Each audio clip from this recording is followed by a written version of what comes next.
നിങ്ങൾ psychedelic drugs ആയ LSDയെ magic മഷ്റൂമിനെ പറ്റി കേട്ടിട്ടുണ്ടാവാം. എന്നാൽ DMTയെ പറ്റി കേട്ടിട്ടുണ്ടോ?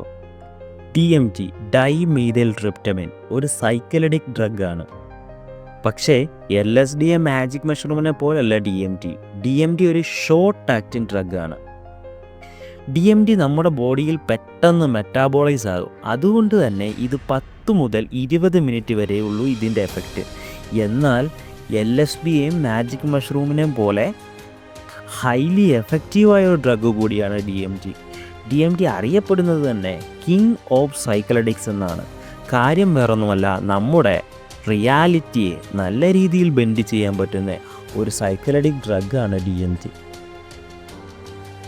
DMT മിക്കുള്ള ചെടികളിലും പുല്ലുകളിലും എല്ലാം കാണപ്പെടുന്നു.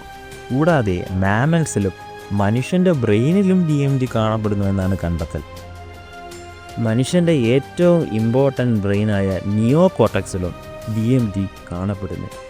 ഇതിൻ്റെ ഏറ്റവും ഇൻട്രസ്റ്റിംഗ് ഫാക്റ്റ് എന്നാൽ നമ്മുടെ ബോഡിയിൽ DMT പ്രൊഡ്യൂസ് ആകുന്നുണ്ട്, പക്ഷേ അതിൻ്റെ പ്രയോജനം എന്താണെന്ന് ഇതുവരെ നമുക്കറിയില്ല. ഇതിനെപ്പറ്റിയുള്ള സ്റ്റഡീസ് നടക്കുന്നുണ്ടെങ്കിലും ഇതുവരെ എന്തിനാണ് DMT നമ്മുടെ ബോഡിയിൽ പ്രൊഡ്യൂസ് ചെയ്യുന്നത്, എങ്ങനെ ഉപകാരപ്പെടും എന്നൊന്നും നമുക്ക് അറിഞ്ഞൂടാ. നിങ്ങളുടെ അഭിപ്രായം എന്താണ്? അത് കമൻറ്റ് ബോക്സിൽ അറിയിക്കുക.